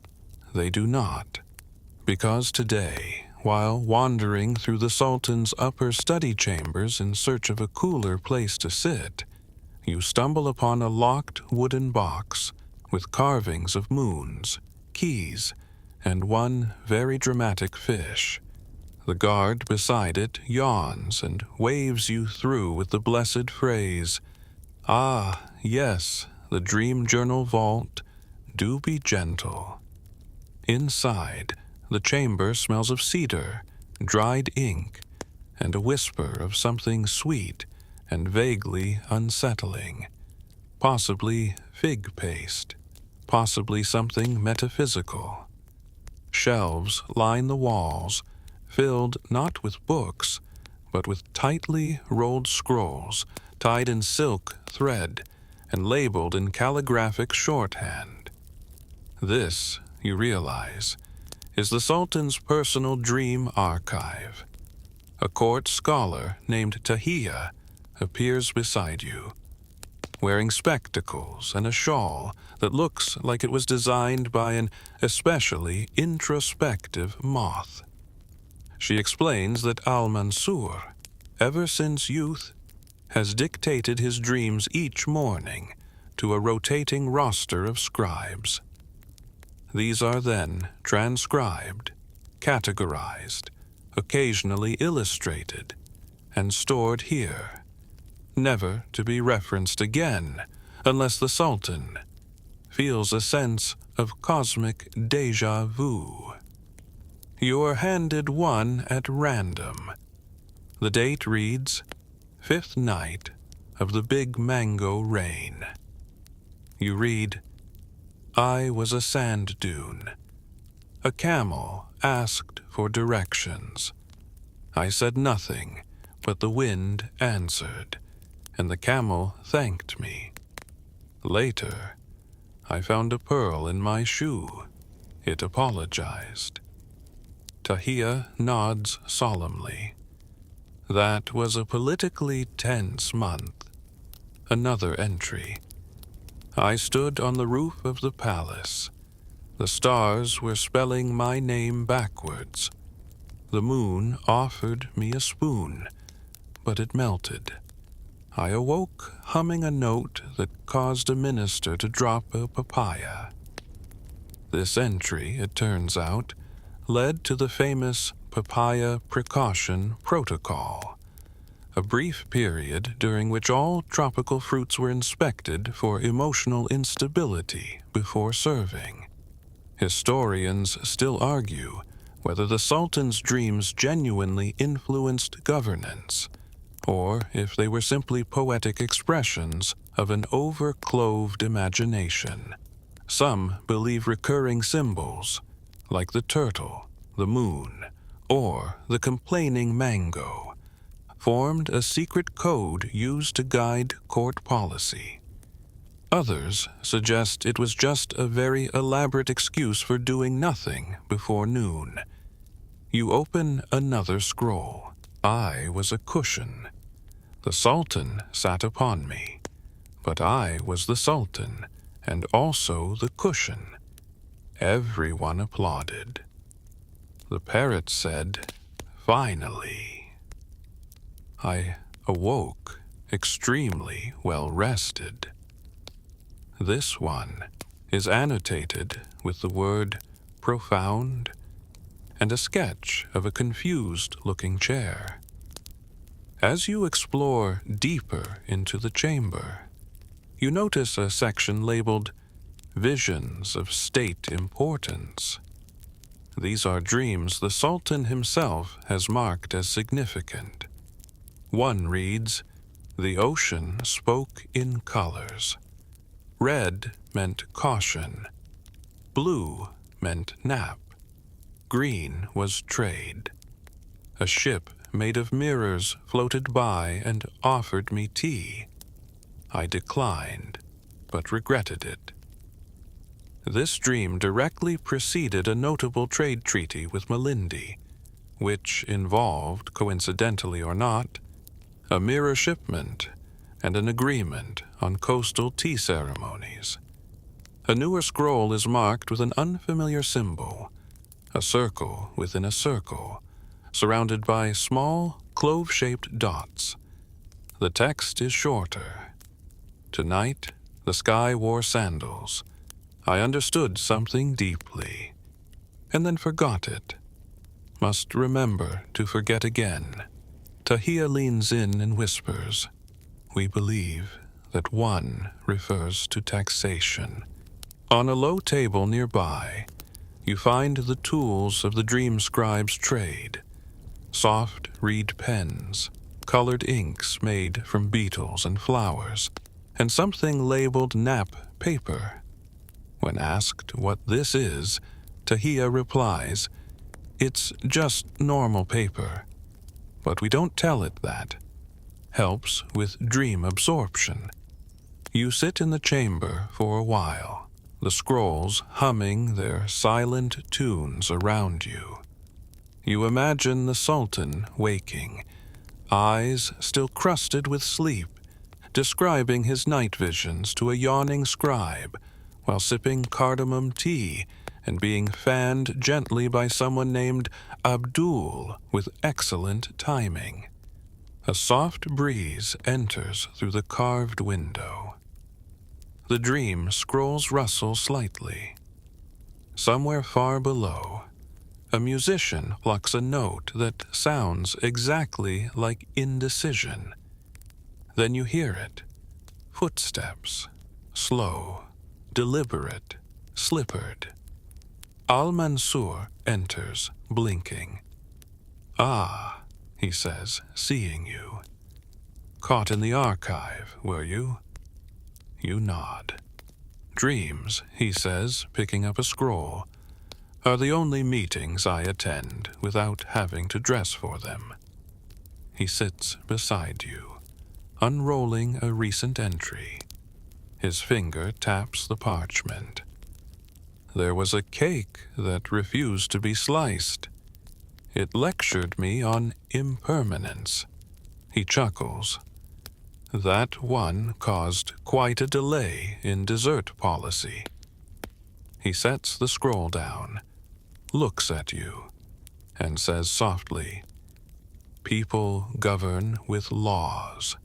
I govern with metaphors, and sometimes a well-placed nap." You nod again. It feels like the correct response. Before leaving, he hands you a scroll to keep. It reads, "A guest wandered through the dream room. They smiled. The scrolls watched and said nothing." And with that, he walks out.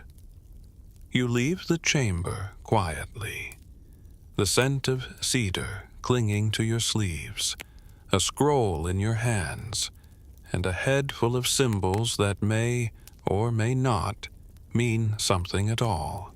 It begins with a single drop. You're in the middle of a quiet afternoon tea service, cushioned, comfortable, sipping rose-infused oolong while watching a cat attempt to stare down a bowl of figs when it happens. A fat, round raindrop plops into the center of your saucer. The cat looks at you accusingly. The figs remain unfazed. Moments later, the sky splits open, and what the locals call Mvua ya Usingizi, the sleeping rain, a Zanzibar specialty, heavy but gentle, loud enough to cancel plans, soft enough to make you want to curl into a rug and hum. The palace begins its transformation. You wouldn't think an entire royal household could react to rain with the choreography of a well-rehearsed ballet, but it does. Curtains are pulled, rugs are rolled, buckets are fetched. Somewhere in the distance, a gong sounds once, a low, resigned tone that means, check the roof tiles again. You're caught in the West Wing, near the Sultan's private lounge. A servant hands you a tasseled towel and mutters, pick your corridor wisely. Some of them leak with ambition. You pick wrong. By the time you reach the Sultan's chamber, your left sandal squelches and your robe has acquired the distinct scent of damp optimism. You find the Sultan reclining under a canopied alcove that appears entirely dry. Of course, he is eating candied tamarind and watching a puddle form with such intensity that you're not sure if he's meditating or critiquing its splash radius. Did you know, he begins, that this wing leaks only during emotionally significant weather? You raise an eyebrow. He nods. It's a sensitive roof. I admire that. A minister enters, holding a scroll over his head like a very unimpressed umbrella. Majesty, the courtyard tiles have begun slipping again. Of course they have, says the Sultan. A list is produced.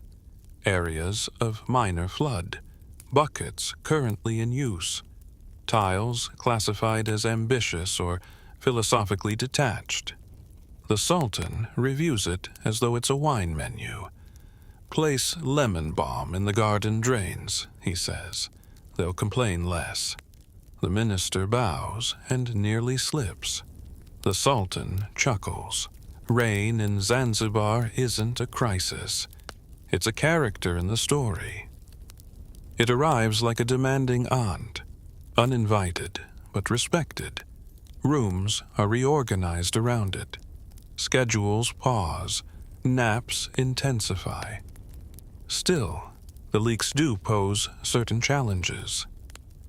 The South Corridor is now a miniature canal, navigable only by careful toe placement and the emotional support of a nearby wall.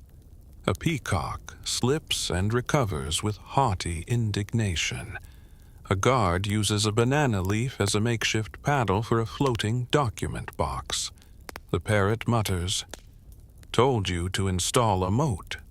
The Sultan, determined to maintain the rhythm of his reign, orders the afternoon readings to continue, but moves them to the hammock chamber, a lesser-known room whose only furniture consists of intricately woven hammocks and an entire wall dedicated to whisper-friendly rain proverbs. You find yourself swaying gently between two pillows, listening to a courtier recite trade updates over the patter of rain on palm frond gutters. The news is neither urgent nor particularly coherent. Shipments have slowed. Rice has opinions. Clove oil is now being used as a diplomatic lubricant. You think that last one was a metaphor? Maybe. Historians still debate the rain's role in palace culture. Some suggest the infrastructure was left deliberately imperfect to encourage reflection, and a sense of seasonal humility. Others blame the architect, who allegedly fell in love with a window and insisted on more of them, regardless of practical function. But to the Sultan, weather is a collaborator. He orders incense lit, rain-compatible snacks served. The chamber fills with the scent of steamed yams and something called sky biscuits. A flute begins to play a tune so slow it sounds like it's waiting for permission. Then comes the royal complaint session.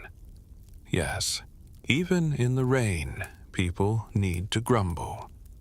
A small procession of palace staff, traders, and one wet goat are allowed to air their mild grievances in a formal setting known as the drizzle deliberations.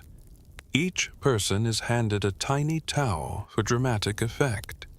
They step forward, bow slightly, and present their case.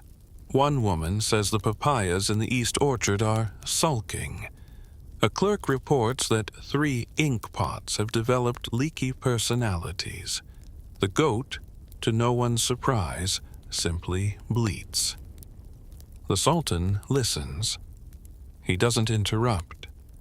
Occasionally he raises a hand, closes his eyes, and says something like, "Have you tried speaking gently to the tree?"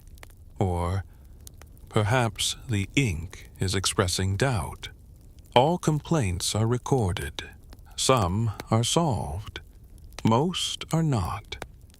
But everyone feels better. The rain thickens. Water drips in a steady rhythm from the eaves. A lone sandal floats by like a tiny ship that gave up. The turtle ambassador is seen slowly moving toward a high stone step, where he settles and blinks, as if to say, "See? I told you we needed elevation clauses in the roof policy."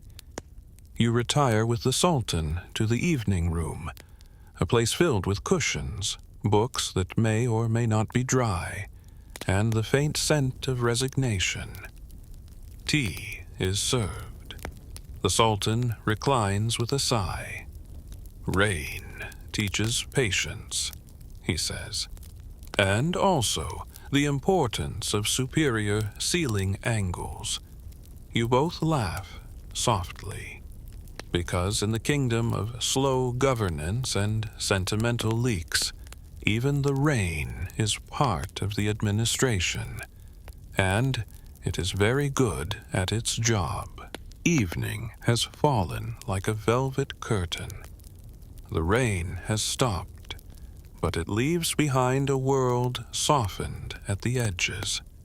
Tiles slick with memory, gardens dripping poetry, and one startled chicken who apparently forgot it had wings.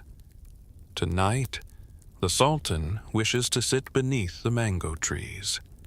You follow him into the outer courtyard, now quiet, save for the slow dripping of water from frangipani branches and the occasional ploop of a stubborn puddle rejoining the earth. Lanterns glow along the path, their amber light turning the wet stones into rivers of honey.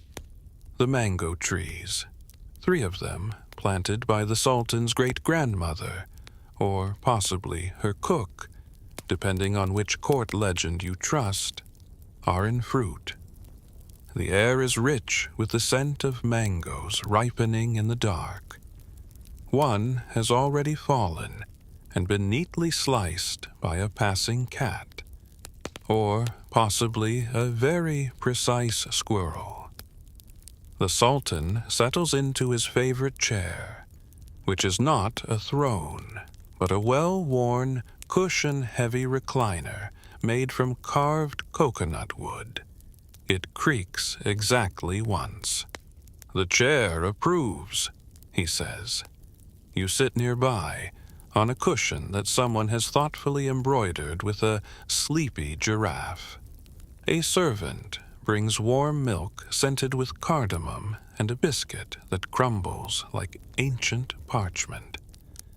The turtle ambassador has joined as well, positioned beside a low lantern, casting a noble shadow across the courtyard flagstones.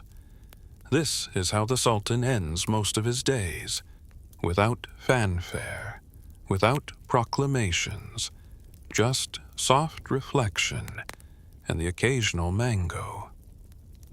He gazes at the trees.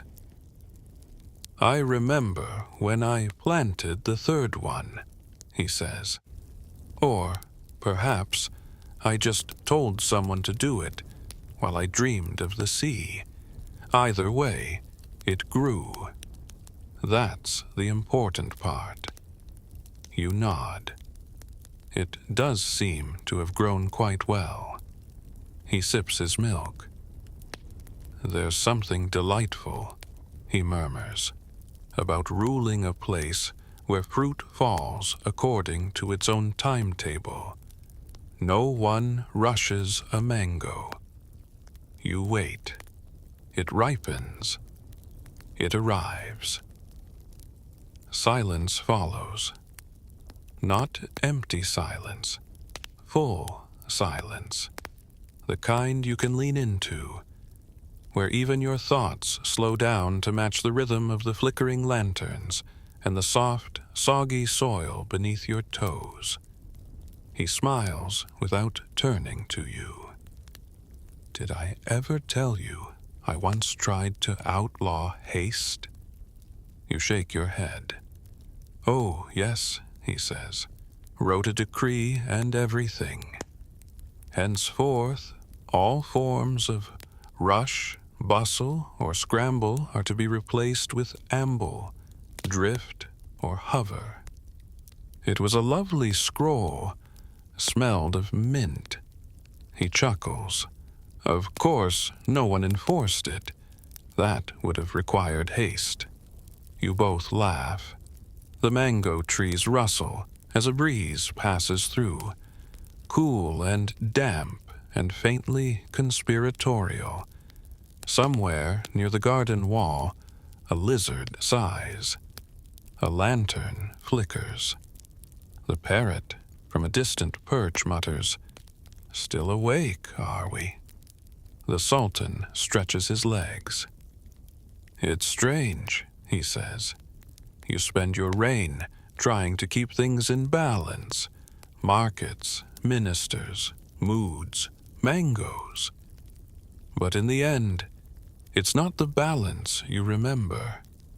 It's the pauses, the long sighs between decisions." He falls quiet and stays that way. You watch as he closes his eyes, the corners of his mouth softening. His breathing slows, even, untroubled. A mango drops behind you with a soft thud, but he doesn't stir. No one rushes over, no cries of alarm. The palace seems to hold its breath, not out of fear, but respect. Because in Zanzibar, even endings take their time. Later, they will say he passed like a drifting leaf, like a feather through warm air, like a thought that turned into a dream. The turtle does not move. The mango trees sway gently, shedding a few leaves in quiet tribute. The parrot whispers, just once, "Well done." And just like that, the long, sleepy reign of Sultan Al Mansur comes to its end. And now, dear listener, the story is told. The rain has passed. The scrolls are rolled. The lanterns have grown dim, flickering faintly against the carved stone walls of a palace that no longer rushes, not that it ever did. You sit quietly beneath the mango tree, your cushion warm from where the Sultan sat. The scent of clove and old paper still lingers in the air, and in the distance, waves press gently against the shore, like a lullaby sung by the ocean itself. Around you, the palace is exhaling. Slow footsteps echo in distant halls. The parrot has tucked its beak beneath its wing. Somewhere, someone is snoring politely. And you're not thinking about tomorrow, not planning, not waiting, just breathing. Letting the weight of time rest gently on your shoulders, like a silk shawl forgotten by a wise aunt. You feel the breeze through the garden arches. You hear the wind nudge the pages of the Sultan's dream scrolls. The turtle, ever patient, ever present, blinks once, then closes its eyes. And the stars, oh, the stars, they are out now, watching, listening, humming the soft, invisible tune that only night can carry. Let go of the noise, let go of the lists, let go of the pacing. Tonight, like Zanzibar, you move at your own rhythm. Nothing urgent, nothing loud, just rest. Breathe in and drift.